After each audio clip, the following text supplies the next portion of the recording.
On July 31st, 1790, the first U.S. patent was issued to Samuel Hopkins for an improvement in the making of potash and pearl ash by a new apparatus and process. This patent was signed by then President George Washington.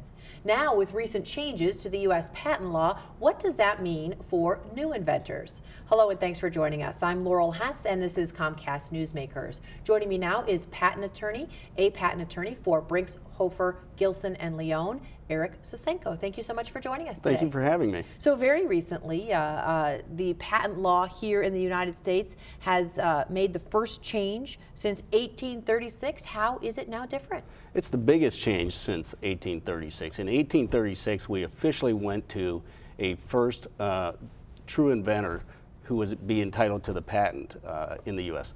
We now switched it over, so we're going from that first inventor system to a system where it's the first inventor to file. So now there's a lot more emphasis placed on getting to the patent office quickly once you've developed or had your invention conceived. And why now? Why the change at this time? Well, I think the primary change is harmonization. The rest of the world has switched, a lot of countries have switched over to the first inventor to file system. The U.S. was a little bit out of step, and that led some ambiguity as to whether or not U.S. patents would be valid, because there could be a patent issued and the scenario could come up where that person was not the first inventor, so therefore the patent might be revoked at a later point in time after it issued. So to get rid of that ambiguity, put a little bit more certainty into whether or not there's going to be other inventors out there, or owners of the patents, the patent office switched the system. So now it's kind of a race to the patent office, if you will. Two guys are inventing, they're tinkering in their garage, and it's whoever can get there and file first, rather than whoever perhaps started this 10 years ago rather than 6 months ago? Right, that's exactly right. Because before, you used to be able to conceive your invention and then tinker with it a little bit for a while, and sometimes for years.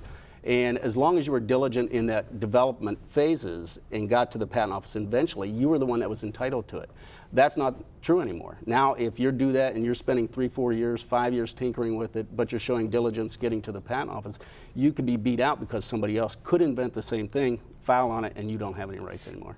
Are there any major ramifications to this? Do you see anything, pros and cons, folks perhaps racing to get a patent before something's completely invented, if you will, or perfected? Yeah, that could be a problem. So you still have to make sure that you do have it ripe for patenting. You don't want to jump the gun too much, but it's really going to go to, are you agile enough to make those decisions? Are you paying attention? Are you hitting your milestones?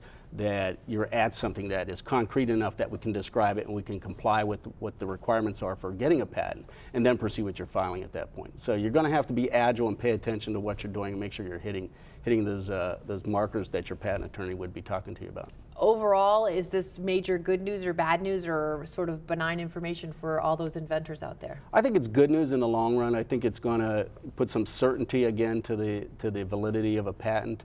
It's a little scary at first. A lot of independent inventors think they're going to be run over by the big companies because they got the bigger budget. They can get to the patent office maybe quicker.